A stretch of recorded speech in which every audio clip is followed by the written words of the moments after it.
आज नंबर चाहिए, उस नंबर में वो कामयाब होंगे या नहीं होंगे। शिवम त्यागी हमारे साथ बने हुए हैं। शिवम जी, जिस तरह से अंजुम आरा भी लगातार सवाल उठा रही थी, भाई आपके पास नंबर है, आपके पास बहुमत है, तो आप क्या देश के सुप्रीम कोर्ट, देश की सबसे बड़ी अदालतों का कहना ही टाल देंगे आप? देखिए, सबसे पहले तो मैं जवाब देना चाहूंगा समाजवादी पार्टी का। उन्होंने कहा कि ये अटल जी की पार्टी नहीं रही। बड़े दुख के साथ कहना पड़ रहा है, अटल जी की पार्टी नहीं रही, अटल जी की विचारधारा पे नहीं चलती।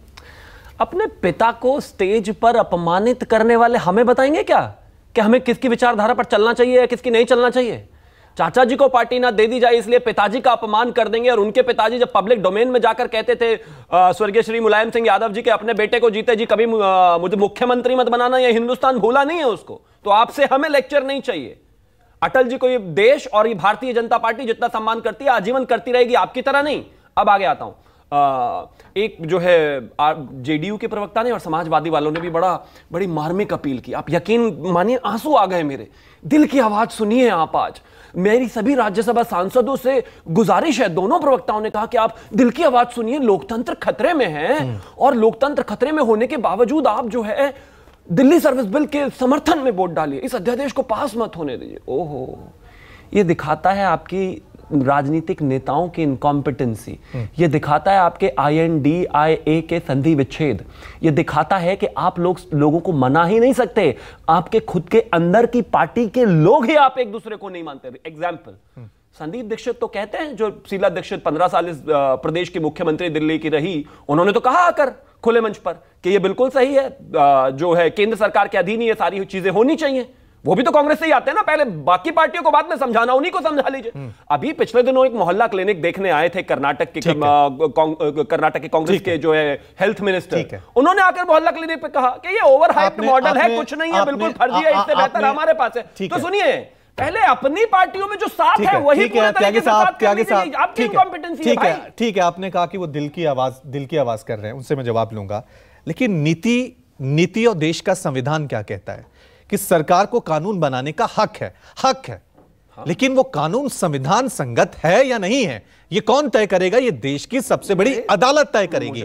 अगर मैं आपसे तर्क से पूछूं, एक चुनी हुई सरकार है दिल्ली में और एक मनोनीत LG है। मनोनीत वो किसने किया है? गृह मंत्रालय की तरफ से। वो दिल्ली की जनता ने नहीं तय किया है LG को। और दिल्ली की सरकार को किसने तय किया है? दिल्ली की जनता ने तय किया है। तो क्या ये दिल्ली के जनता के वोट की वैल्यू कम करना नहीं है?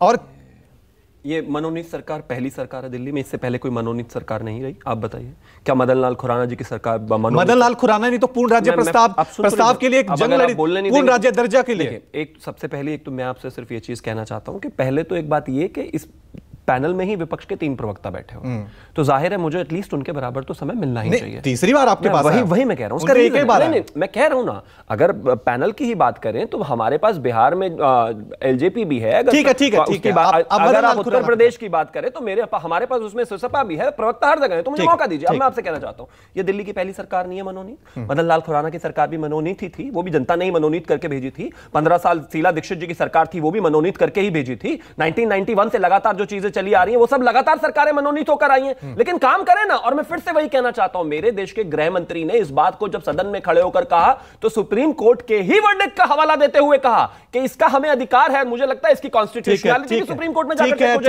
ठीक है। आज नंबर तय करेंगे, नीति इस देश में भारी पड़ेगी, संख्या बल। मैं सीधा रुक लेता हूं संजीव त्रिवेदी के, मेरे पास 20 सेकंड बचे हुए। संजीव, नंबर का गेम थोड़ा सा जल्दी से दर्शकों को समझाएं राज्यसभा में आज। काफी क्रिटिकल दिन है आज, तो पूरी संभावना है कि राहुल गांधी सदन में वापस एंट्री मारते हुए। देखिए, 9 सांसद YSRCP के और 9 सांसद BJP, ये 18 सांसद अगर वॉकआउट भी कर जाते तो भी सरकार को मदद हो जाती।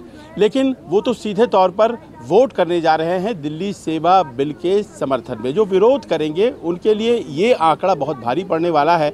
और आज की तारीख में करीब 130 के आसपास आंकड़ा है सत्ता पक्ष का, जबकि जो फिगर चाहिए वो 120 चाहिए। और 100 के पार पहुंचना शायद विपक्ष के लिए मुश्किल होगा। उनकी बड़ी जीत यही होगी कि वो 100 पार करके कितना आगे जाते हैं। और आम आदमी पार्टी के तो एक सांसद संजय सिंह बाहर हैं, उनका वोट तो वैसे ही चला गया। तो दिल्ली सेवा बिल राज्यसभा में भी पारित हो जाएगा, संभावना इसी बात की है। रवि, चलिए उम्मीद करते हैं ये क्या नैतिकता की जंग है, संख्या की जंग है, ये जनता तय करेगी। बहुत बहुत शुक्रिया आप सभी मेहमानों का इस चर्चा में शामिल होने के लिए। एक छोटा सा ब्रेक हम ले रहे हैं, फौरन हाजिर होंगे, देखते रहिए।